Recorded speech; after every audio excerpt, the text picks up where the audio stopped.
네, 안녕하세요. 해커스 한국사 안지영입니다. 지난 시간에 이어서 이번 시간에는 이 고려시대의 무신집권기를 한번 진행을 해보려고 합니다. 저희 교재는 심화편 진행을 하고 있고요. 내용이 그래서 다소 여러분들이 생각할 때 기본편보다는 조금 더 디테일한 부분이 많이 나오게 되는데 어디를 중심으로 문제를 물어보느냐를 한번 생각을 해보면서 이론을 정리를 해보시면 좀 도움이 될 것 같고요. 지난번에 이어서 이제 고려에만 있었던 독특한 시대를 좀 살펴볼 건데 무신집권기가 있습니다. 중간에 군인들의 시대가 오죠. 무신들이 집권했었던 시기가 오는데 이게 성립을 하게 되는 과정이 되는 어떤 계기가 있겠죠. 그런 것들하고 어떻게 전개가 되었는지, 그들 사이에서 권력 다툼이 어땠는지, 그리고 그 상태에서 고려 내부는 어땠고 외부는 어땠는지를 한번 살펴보겠습니다.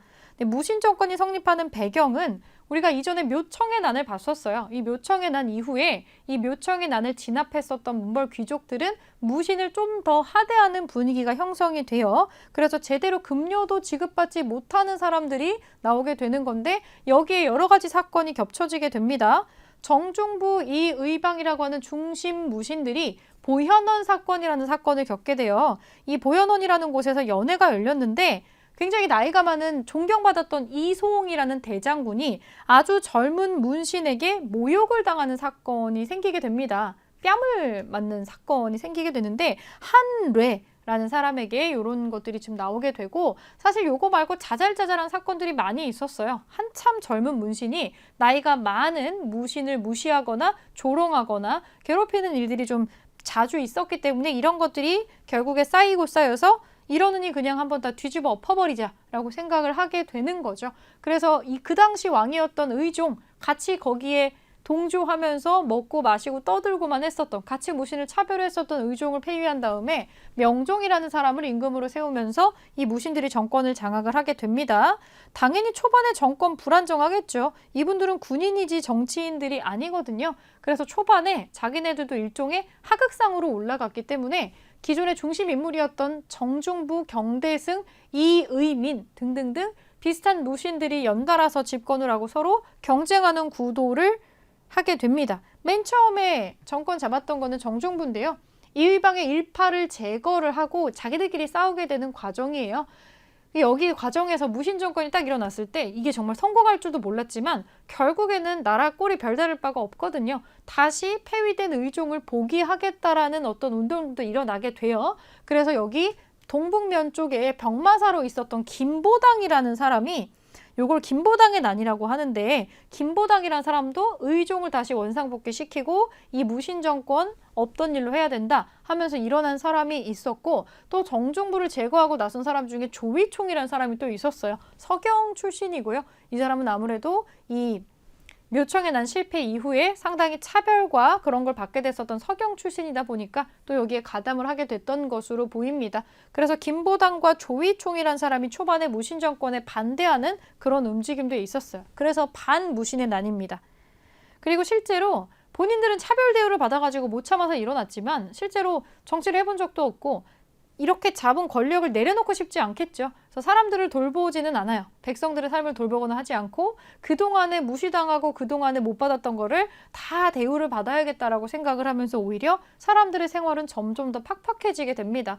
특히나 안 그래도 차별받았던 지역의 사람들은 더 힘들어요. 케어를 안 해주거든요. 그래서 소지역에 저기 공주 명학소에서 망이 망소의 형제가 너무나 가혹한 수탈에 저항을 하면서 봉기를 하게 됩니다. 대표적인 난이 망이 망소의 난이에요. 그리고 정중부를 제거하고 권력을 장악한 경대승이라는 사람이 있습니다. 이 사람도 무섭잖아요. 자기도 또 누가 이렇게 나를 배신할지 모르니까 사병 집단인 도방을 설치해서 본인 보디가드들을 다 이제 만들어 놓는 상태가 돼요. 그런데 이제 그 뒤에 이의민이라는 천민 출신의 군인이 경대승이 죽은 다음에 집권을 했다가 최충원이 이 사람을 제거를 해요. 이의민을 제거하고 마지막으로 무신 정권의 실세가 되는 사람이 바로 이 최충원이 되겠는데 이때에도 자기네들끼리 권력 싸움에 바빠서 당연히 일반 사람들의 삶 돌아보지 않습니다. 그래서 김삼이, 효심의 난 등등등 이런 것들의 난리들이 전국적으로 일어나고 있는 상황이에요.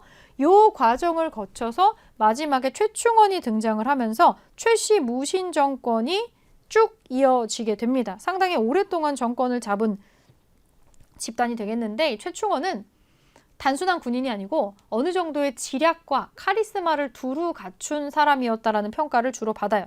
그러니까 어떤 무력만 가지고 들어온 사람이 아니었다는 거예요. 명분을 같이 가져가는 사람.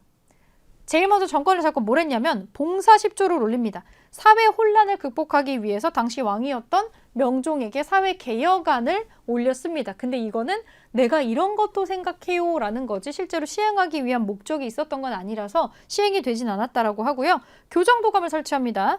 자신의 반대 세력을 누르고 본인이 권력을 잡고 있기 위해서 임시기구로 교정도감이라는 걸 설치를 하고 여기 최고 자리에 스스로 올라서 국정의 전반을 장악하게 됩니다. 마치 옛날에 영계소문이 대망리지가 되어가지고 올라갔던 것처럼 스스로 교정도감의 최고 자리에 올라가서 최고 권력기구로 교정도감을 활용을 하게 돼요. 그리고 도방이라고 하는 사병 집단을 확대합니다. 나도 지금 더 위험한 상황이 됐겠죠. 누가 또 나의 목숨을 노릴지 모르니까 도방을 확대해서 더 촘촘한 가드를 받게 되고요.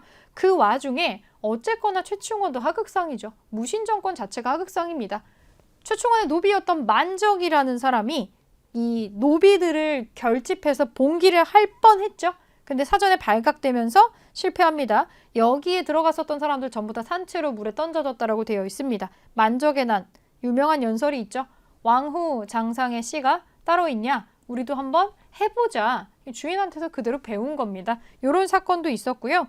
그리고 밑에 또 최광수라는 사람을 중심으로 고구려 부흥을 외치면서 뭐 여기저기서 난립니다. 상당히 혼란스러운 모습을 보여주고 있죠.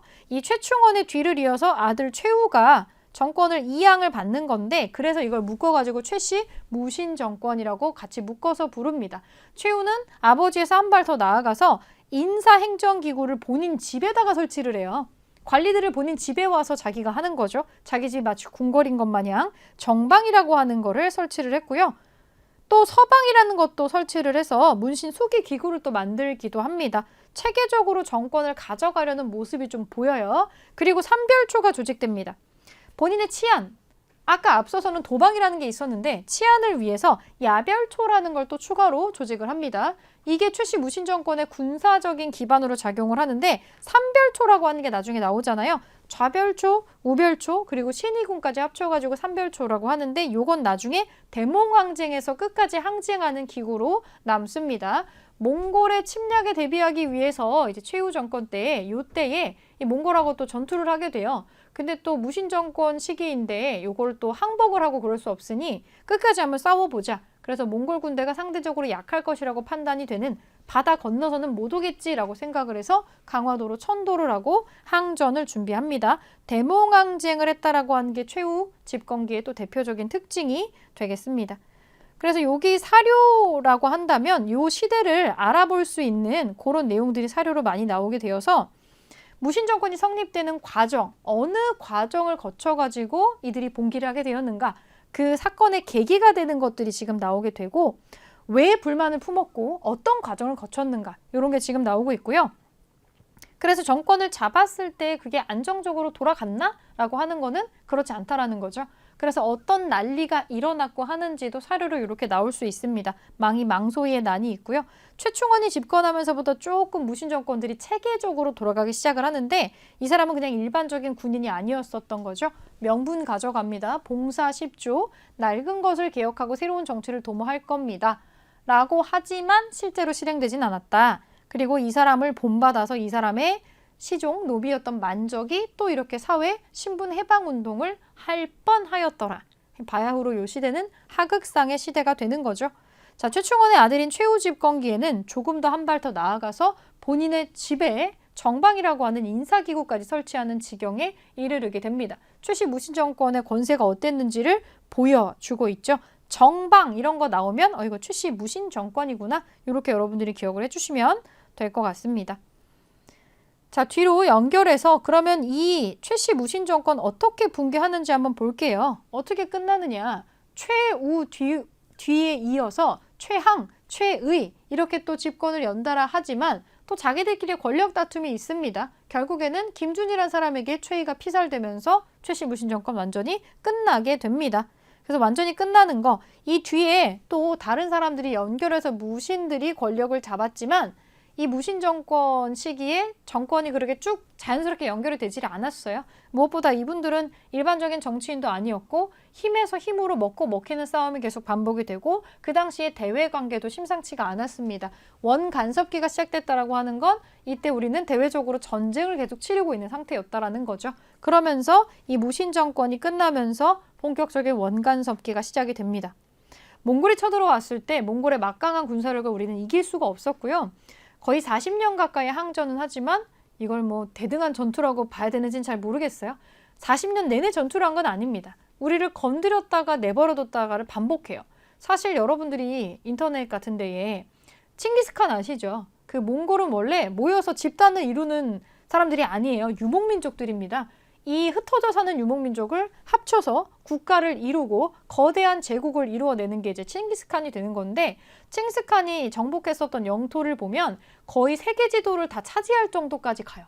칭기스칸이 10년만 더 살았으면 지도가 어떻게 바뀌었을지 모릅니다. 그리고 그 손자 때인 쿠빌라이 칸 때가 오면은 중국을 완전히 삼키게 되면서 원나라라고 하는 국호를 정하게 되고, 그래서 우리가 그 뒤에 우리 쪽을 또 이제 흡수하려는 시도를 했기 때문에 원간섭계가 되는 건데, 우리가 그 막강한 원나라에 맞서가지고 40년을 용감하게 싸운 게 아니고 사실 원나라, 몽골은 우리나라에 크게 관심이 없습니다. 서쪽으로 영역을 확장하는 데 관심이 있었을 뿐이지 우리나라가 그렇게 탐나는 나라가 아니었다라는 거예요. 막 우리가 용맹했던 게 아니라.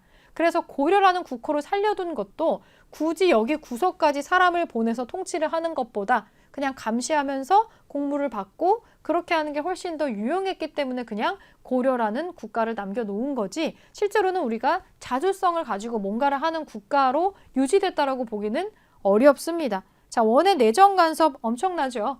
직접 관청을 설치하지 않고도 우리를 감시할 수 있는 방법으로 부마국을 택합니다.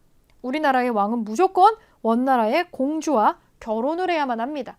그리고 고려 이 결혼하기 전까지는 원나라에 유학을 와야 돼요, 왕자가. 그래서 여기에서 원나라의 풍습과 언어와 문화를 익히고 여기서 세뇌를 당하고 그 다음에 원나라 공주랑 같이 와서 결혼을 한 다음에 왕으로 즉위하는 거죠. 3위 국가가 되면서 원나라의 명령에 다 이제 복종을 하고 그런 시스템으로 진행이 되는 거죠. 당연히 우리가 이전까지 가지고 있었던 자주성은 다 붕괴합니다. 다 내려가는 거예요. 한 단계씩 내려가서 우리가 가지고 있었던 중앙 관제도 격하가 돼서 이성, 첨의부, 육부를 4개로 줄이고 중추원을 밀직사로 더 하대하는 명칭으로 바뀌고요. 왕실의 호칭도 바뀌어요. 왕의 시호, 죽고 나서 붙여둔 시호 이름 앞에다가 원나라에 충성할 충자를 붙여서 충렬왕, 충수광, 충모광, 충충충충으로 이어지는 게 있죠. 그러니까 고종, 뭐 태종 이런 식으로 조나 종이 붙는 시호를 쓰지 못하게 해요. 폐하를 전하로 바꿔 불러라. 태자를 세자로 바꿔 불러라. 선지를 왕지라고 하고 짐이라는 호칭도 쓰지 말아라 라고 대체로 격하를 시킵니다. 그리고 정동행성이 있는데 우리나라보다 동쪽에도 나라가 있잖아요. 일본까지 완전히 정복을 하기 위해서 정동행성을 만들고 일본 원정을 실시하는데 우리도 여기에 동원이 돼요. 이게 잘 되진 않았어요. 그래서 원정이 끝난 이후에 정벌을 하지는 못했는데 이후에도 정동행성은 없어지지 않고 거기에 이문소라는 관청을 통해서 고려의 내정에 감나라, 떡나라를 계속하게 됩니다. 그래서 내정 간섭을 더 원활하게 하기 위해서 감찰관을 파견해요. 그게 다루가치입니다. 다루가치. 이건 뭐 사신도 아니고 어떤 장관도 아닌 애매한 사람인데 이 원나라 왕이 다루가치 눈치를 굉장히 많이 볼 수밖에 없죠. 그리고 원나라가 우리 영토도 위쪽 부분도 많이 간섭을 합니다. 실제로는 뺏어간 거나 다름이 없어요. 쌍성총관무라는 위쪽 지역이 있고요. 평양, 동령부, 그리고 제주도에도 뭘 설치해서 여기를 직접 다스렸고 특히 요때부터 이 제주 지역에서 말을 풀어서 키우면서 지금도 제주도 가면은 말이 좀 특산품처럼 나오죠. 여기에 역사적인 흔적이라고 보시면 됩니다. 인적인 수탈, 물적인 수탈 엄청났죠. 몽골에 있었던 원나라가 있었던 수탈은 뭐 대체적으로 좋지 않지만 정말 안 좋은 게 여기 있죠. 공녀. 여성분들을 데려갑니다. 결혼도감이라는 걸 설치해서 본인들의 어떤 결혼 정년기의 여성의 부족의 문제를 우리나라에서 이거 뭐 인신매매에 가까워요. 그냥 인신매매입니다. 이거는. 결혼도감을 통해서 고려의 처녀들을 무차별적으로 신분에 상관없이 딱 한 가지 조건만 보고 데려갑니다. 15살 결혼하지 않은 여성이면 전부 다 후보군이 돼요. 귀족이건 평민이건 뭐건 상관없습니다. 아무나 끌려갈 수 있는 거죠. 공녀로 징발이 되는데 여러분 국립중앙박물관에 고려실에 가면 비석이 하나 있어요. 수령 옹주 묘지명이라는 게 있는데 왕족입니다. 옹주면은 그 왕가의 여인이잖아요. 자기의 딸을 공료로 뺏긴 거예요. 근데 왕족인데도 데려가지 말라고 못하는 거죠. 그래서 딸이 보고 싶어가지고 울다가 거의 마음의 병으로 죽게 되는 건데 그 과정을 막 비석에다가 절절절절 막 써놨어요. 왕족마저도 자기의 딸을 되찾아올 수 없다면 일반인은 당연히 불가능했을 겁니다. 몰래 데리고 오면 되지 않느냐 가끔 누가 이러는데 만약에 탈출한다? 그럼 어떻게 할까요? 그 사람을 쫓지 않습니다. 탈출한 그 공녀를 추적하는 게 아니라 고려에 있는 그 공녀의 가족을 데려갑니다. 그러니까 탈출도 못하는 거예요. 내가 도망가면 내 가족들이 노예로 끌려가는 걸 알고 있기 때문에. 상당히 잔인한 제도죠. 뭐 드물게 공녀로 끌려갔다가 뛰어난 미모로 황가의 여인이 된 케이스도 있기는 해요. 옛날에 드라마로도 나왔었던 기황후라는 사람이 있습니다. 뛰어난 미모로 황후의 자리까지 올라갔었던 사람인데 대체적인 평가가 좋지 않지만 기황후가 황후로 있을 때에는 그 기간에만 공녀 징발이 잠시 멈췄어요. 공녀를 더 이상 데리고 오지 마라고 한 거죠. 그러니까 순기능도 분명히 있기는 있었다라는 거예요. 바꿔 생각하면 기황후를 뭐 나중에 뭐 권문세족의 어떤 앞잡이가 됐다라고 비난만 하기에는 나라가 전혀 보호해주지 못한 여성이잖아요. 거기서 살아남기 위해서 별별 거 다 했겠죠. 그래서 결국에 황후의 자리까지 올라갔는데 그거 놓치고 싶지 않겠죠. 그걸 놓친다라고 하는 건 그 먼 타지에서 말도 안 통하고 문화도 다른 데에서 그냥 본인 말고 믿을 게 없는 상황인데 그걸 전부 놓고 나라를 위해서 뭔가를 하기에는 대단히 힘든 상황이었을 수 있고 본인이 공녀로 끌려가는 걸 국가가 전혀 보호해주지 못하고 나를 그냥 갖다가 판 거나 마찬가지인데 애국심이 없다고 했을 때 그거를 비난할 수 있느냐. 그럼에도 불구하고 공녀를 데리고 오지 못하게 막아준 거에 대해서는 어느 정도는 긍정적으로 평가할 수 있는 부분이 있기는 한 거죠. 사람만 끌고 간 게 아니고 우리나라의 좋은 것들을 다 가져갔는데 특이한 거 있습니다. 매응자를 씁니다. 응방이라는 걸 설치해서 우리나라에서 매를 키워서 가져갑니다. 매를 훈련시키고 그 외 그 서울의 충무로 쪽에 가면은 한옥마을이 있어요. 한옥마을. 그 한옥마을에서 지금도 하는지 모르겠는데 5월 봄이나 가을에 가면은 그 한쪽 한옥에서 매 훈련하는 거 체험하는 체험존이 있어요. 그래서 먹이를 던져가지고 여기다가 매를 앉히는 게 있는데 예전부터 이제 우리가 요 훈련을 굉장히 잘 시켰다라고 되어 있습니다. 그래서 요런 거 관련된 거 우리나라의 품질이 좋고 이제 좋은 상품성이 있는 매를 징발해 가기 위한 관청까지 설치를 했다라는 게 나오고요. 이 원 간섭기에도 여러 가지 개혁 정치가 있기는 했습니다. 여기 앞에 충자 보이죠? 원나라에 충성한다는 뜻입니다. 살아있을 때 이렇게 부른 건 아니고 죽어서 시호를 저렇게 받은 거예요. 충렬왕도 빼앗긴 토지하고 노비 문제 해결하려고 전민변정도감 설치를 또 하고 동령부하고 탐라총감부 뭐 원나라로부터 반환도 받고 여러 가지 것들을 합니다. 여러 가지 것들을 해서 이런 것들을 좀 해결하려고 노력을 많이 했었어요. 그래서 여기를 하지만 이런 걸 노력을 했지만 원나라가 또 이렇게 제재를 걸면은 여기에 대해서는 강하게 뭔가를 할 수가 없는 상황이 계속해서 벌어지고 있었던 거죠. 그리고 충선왕 때에는 일종의 교류도 시도를 많이 해요. 그래서 가끔 선지에 이게 많이 나오는데 만권당이라는 게 있어요. 그 원나라 수도에 설치됐었던 장소인데 연경 지역에 만권당이라는 게 있어서 우리나라 이재현이라는 학자하고 원나라 유학자들하고 같이 연구하는 것들도 있었다. 이런 것들이 지금 나오고 있습니다. 여기 보시면 전민변정도감 있잖아요. 이렇게까지 나오진 않는데 여러분들이 암기한 거에 의하면 아니 전민변정도감은 공민왕 아니야? 라고 암기를 하실 수 있는데 사실 옆에 날개에 요거 한번 보시면은 불법으로 노비가 된 이들을 양민으로 해방시키는 거잖아요. 요거를 설치했던 시기가 원종 때, 충렬왕 때, 공민왕 때, 우왕 때 여러 번 설치가 됐었는데 가장 드라마틱하게 요걸 활용한 사람이 공민왕일 뿐이에요. 공민왕만 이거를 한 거는 아니라는 겁니다. 그래서 요거 헷갈리지 마시고 요거 한번 같이 봐주시고요. 그리고 원 간섭기의 사회적인 모습을 보겠습니다. 우리는 원나라하고 전쟁을 몽골이랑 40년 해요. 그리고 나중에 간섭받은 시기는 80년, 합치면 120년이네요. 그러면 그 기간 동안에 원나라의 문물이 왔다 갔다 한 거예요. 120년 동안에. 지금 대한민국의 역사보다 긴 시간 동안 이런 게 있었다라는 거죠. 당연히 여러 가지 문화가 들어왔을 겁니다. 들어와서 섞였겠죠. 사회적으로 혼란 생깁니다. 일제강점기 때 일본에 막 이렇게 싸바싸바하는 친일파가 있었던 것처럼 당연히 이 시기에도 친원파들이 존재합니다. 이걸 권세에 기대서 이거를 권력을 탐한다고 해서 권문세족이라고 합니다. 대표적인 권문세족으로 기왕후의 오빠인 기철이 있겠죠. 이 사람들이 고위관적을 독점하고 땅을 대대적으로 매수를 합니다. 얼마나 땅이 넓은지 자기 땅이 어딘지 육안으로 확인이 안 돼서 높은 언덕에 올라가서 저기 강부터 저기 산까지가 내 땅이야 라고 산과 강, 하천으로 경계를 지정할 정도로 대농장을 갖고 있었다라고 하죠.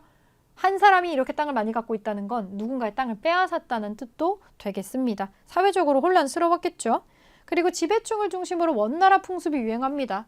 머리 반만 미는 거 있죠. 변발, 족두리, 호복 등의 몽골풍이 유행하는데 우리가 전통 혼례할 때 머리에 쓰는 조그마한 여성분들의 모자, 이 족두리는 우리의 전통이 아니고 사실은 이 몽골풍에서 유래한 게 아직도 남아있는데 이 빨간 거 연지곤지 찍잖아요. 이것도 마찬가지예요. 그리고 우리가 먹는 음식들도 상당히 몽골에서 넘어온 게 많이 있습니다. 고기를 말렸다가 뜨거운 물에 불려가지고 먹는 고깃국의 형태 같은 것들도 실제로는 그 몽골 지역에서 넘어온 거라고 보이고요. 만두 같은 거 만들어 먹는 거, 그리고 이제 호떡 뭐 이런 것들, 최초의 그 증류수, 소주 같은 것들, 이런 문화도 사실은 몽골에서 넘어온 게 상당하다고 보고 있고, 사극에 보면 마마 이런 말 나오죠. 그리고 뭐 수라상 이런 말 나오잖아요. 이런 것들도 전부 몽골의 단어에서 차용된 게 남아있는 거라고 보시면 되겠습니다. 자, 문화 발전, 원나라를 통해서 들어온 것들도 있습니다. 그 성리학이나 역법이나 화약의 제조법, 안 가르쳐 주려고 했지만 우리가 나중에 요거를 배워서 가지고 오죠. 최무선이. 이런 것들이 도입이 되는 거 볼 수가 있습니다. 그래서 원나라의 내정 간섭, 호칭 격하하는 부분 주로 자주 나오는 선지입니다. 어떻게 내려가는지 자료 분석, 여러분들이 완전히 이렇게 하지 않으셔도 되지만 여기 형광펜이 나온 부분처럼 여러분들이 자료를 읽을 때 힌트가 되는 부분을 이렇게 색칠을 하면서 보는 게 중요합니다. 시간이 모자랄 수 있어요. 심화편 문제는. 그리고 쌍성총관무 같은 거, 이런 지명, 특정 지명이 나올 때 이런 거 체크해 주시는 거. 그리고 공녀, 이 공녀, 공물로 바치는 여성이라는 뜻입니다. 이런 것들이 나오면 고려 원간섭기구나 이렇게 보시면 된다라는 거죠. 자, 친원파 있습니다. 제일 많이 나오는 사료 중에 하나가 있는데 인후의 처음 이름은 홀랄대였다. 한국 사람 아니라는 거죠. 이 몽골 원나라 쪽 사람인데 그 원나라 공주의 집안에 딸린 사람이었는데 이런 사람마저 권세를 가지고 누리더라 라는 내용이 여기에 나오고 있습니다. 그리고 몽골의 풍습에 관련된 내용 추가적으로 나오는 거 확인해 볼 수 있었고요. 마지막으로 우리가 원간섭기 하면은 아는 인물이 공민왕이 있죠. 이 공민왕이 충자가 들어가지 않죠. 개혁 정치를 대대적으로 합니다. 요때 이게 가능했었던 이유는 원나라의 권세가 좀 줄어들고 한족이 세운 나라인 명나라가 다시금 중원을 차지하는 시점이었기 때문에 원나라가 정신이 없어요. 그리고 우리나라 내부에서도 새롭게 성리학으로 무장한 선비들이 등장합니다. 신진사대부가 성장을 하면서 공민왕이랑 같이 손을 잡고 개혁 정책을 하게 되는 거죠. 그래서 반원, 원나라에 반해서 원래 우리의 힘을 찾는 자주 정책들이 나와서 친원파, 권문세족의 대표적인 기처를 숙청을 하고요. 정동행성 이문소 혁파합니다. 그리고 원나라 연호 안 쓰겠다. 격화된 관제 다시 올리고 영토도 회복합니다. 쌍성총관무를 무력으로 공격해서 되찾았어요. 천령 이북을 되찾고 몽골풍 하지 말라고 변발도 금지합니다. 본인부터가 안 해요.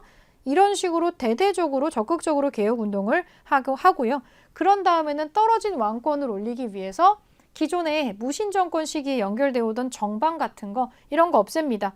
인사기구 이런 거 없애고 원래 제도를 많이 복구하려고 노력을 하고요. 학교를 정비합니다. 순수한 유학교육기관으로 성균관을 정비해서 왕에게 충성하는 신하들을 다시 키워내게 되고 이 권문세족의 경제력 손발을 자르기 위해서 전민변정 도감을 설치해서 대대적으로 운영을 합니다. 승려 신돈을 등용을 해서 과감한 개혁을 실시를 많이 하죠. 요걸로 사극도 있었죠. 정치적인 상황 속에서 새로운 세력이 성장합니다. 공민왕이 적극적으로 지원을 해주면서 나의 칼과 창이 되어라 이렇게 신진사대부를 육성을 하고요. 주변으로 홍건적이랑 왜구같이 또 정신 사나워요. 바다 건너오는 일본 해적이 있고 중국 쪽에서 넘어오는 또 이런 도적 집단이 있어서 정신이 한 개도 없는데 요 홍건적과 왜구를 빵빵 물리치면서 사람들에게 전폭적인 지지와 응원을 받고 있었던 떠오르는 무인 집단이 있습니다. 기존의 무신들하고 다른 신흥 무인 세력이 있는데 대표적으로 최영장군과 이성계가 여기 등장을 하죠. 이성계가 이제 이쪽에 등장하는 사람이 되겠어요. 그리고 최영이 나중에 집권을 하게 되는데 사실은 이 최영 같은 경우는 기존의 권력 기득권 집단하고 약간 연결이 조금 되어 있어요. 본인의 인간성은 뛰어난 사람이지만 그 황금보기를 돌같이 하라라는 명언을 남긴 사람이기도 하죠. 우왕 때 이제 최영이 이성계하고 사대부 세력의 지원을 같이 받아서 권문세족을 대대적으로 축출을 하면서 권력을 잡습니다. 우왕의 장인어른이죠. 그러면서 이제 전폭적으로 무인답게 이제 더 이상 눈치 보지 않고 중국 눈치 보지 않고 확실하게 우리만의 어떤 나라를 이끌어 나가자라고 하는데 그게 좀 과했죠. 아무리 망했다고 해도 중국은 중국이고 이 영토도 차이 나고 군대도 차이가 나는데 멸망하는 과정 보겠습니다. 명나라가 원나라를 밀어내고 나서 우리가 뺏은 그 천령 이붕 딱 있죠. 그 원래 원나라가 갖고 있었던 건데 원나라는 이제 명나라가 차지했으니까 내놔라고 합니다. 요것도 참 좀 어이없는 일이에요. 그래서 우리도 거부를 하면서 이참에 그냥 우리가 먼저 가서 공격을 하지 뭐 라고 얘기를 하게 되고 최영이 이성계한테 가랏 하고 명령을 합니다. 근데 이성계는 현실적으로 이게 안 될 것 같은 거예요. 이거 너무 계란으로 바위 치는 거 아닌가? 가다 다 죽을 것 같은데? 라는 생각에 느리적 하면서 계속 발길을 늦추게 되고 결국에 국경을 남겨두고 비가 온다는 걸 핑계로 위화도에서 잠깐 멈춥니다. 그러면서 계속 고민을 해요. 고민을 하다가 이거 어차피 안 될 것 같은데 이렇게 가서 다 같이 죽느니 뭐라도 한번 이를 도모해보는 게 낫지 않을까 해서 위화도에서 넘어가지 않고 군대를 돌려가지고 넘어옵니다. 이것이 바로 위화도 회군이고 여기에서부터 조선의 역사는 출발한다라고 보고 있습니다. 이건 반역이잖아요. 바로 개국을 한 건 아니지만 실제로는 왕의 명령을 거부하고 돌아온 그 순간부터 이제 이전의 이성계랑은 좀 많이 달라졌다라고 볼 수 있겠죠. 그러면서 왕권을 교체하기 위한 경제적인 기반과 명분을 마련합니다. 가장 심각한 문제였던 토지제도를 개혁을 하면서 과점법을 만들죠. 이거는 실제로 이성계의 오른팔 왼팔이 될 신진사대부들의 경제적인 기반을 마련하면서 권문세족들이 가지고 있었던 대농장 때문에 사람들이 너무 고통받고 있잖아요. 이걸 해결해 주는 거예요. 이걸 해결해 주면서 이 사람은 새로운 나라를 이끌어갈 사람들이다 라는 인식을 사람들에게 자연스럽게 주려고 했던 거죠. 가장 문제가 됐었던 토지제도를 건드리면서 경제적인 기반을 만들어 두고 그리고 왕위를 이어받으면서 조선이 건국이 되는 수순을 밟게 됩니다. 자, 확인 퀴즈 한번 볼게요. 무신집권기의 공주 명학소에서 망이 망소이가 봉기했죠. 실제로는 사람들이 생활은 나아지지 않았어요. 원간섭기에 교정도감이 설치된 게 아니죠. 이거 최충원이 설치하는 거잖아요. 이거 무신정권기입니다. 이전 시기고 공민왕이 기철을 비롯한 친원 세력 숙청하죠. 가장 먼저 크게 숙청하는 사람들. 자, 괄호 안에 영표해 볼게요. 최충원이 올려서 시정개혁을 건의한 거는 봉사 10조입니다. 시무 28조는 성종 때 최승로가 한 거죠. 최후가 인사행정을 담당하는 기구로 정방 설치합니다. 도방은 그 경호원들이 있는 데였어요. 자, 위화도에서 회군한 거는 이성계가 되겠고요.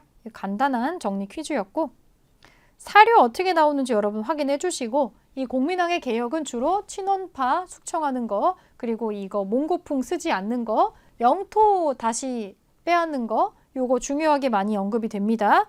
그리고 결정적으로 위화도 회군 이게 신진사대부와 이성계 세력의 성장을 의미하는 부분이기도 하죠. 자, 밑에 정리 문제 한번 마지막 볼게요. 무신정변 이후에 사실로 옳은 거 골라보겠습니다. 무신정변 이후 왕실의 외척인 이자겸이 난을 일으키는 건 무신정변 이전이에요. 아니네요. 만적을 비롯한 노비들이 신분해방운동 도모하죠. 최충원의 노비였던 만적이. 자, 2번 원간섭기의 모습. 변발과 호복이 지배층을 중심으로 유행합니다. 원나라 풍을 갖고 오는 거죠. 삼수병으로 구성된 훈련도감이 창설되는 건 조선시대 얘기고요. 자, 3번 공민왕의 정책은 중서문화성과 상서성을 복구한다. 일단 원래대로 제도를 복구하고 왕권을 강화하려고 노력을 많이 하죠. 과점법이 제정되는 거는 그 뒤시기 우왕 때 일입니다. 위화도 회군 이후에 사실 요동정벌이 추진되는 거가 있었기 때문에 위화도 회군이 나는 거죠. 요건 시기적으로 앞서 있고 조준 등의 건의로 과전법이 제정되는 게 위와 같은 회군 뒤에 일어나는 일입니다. 그래서 2번으로 찾아줄 수 있겠습니다.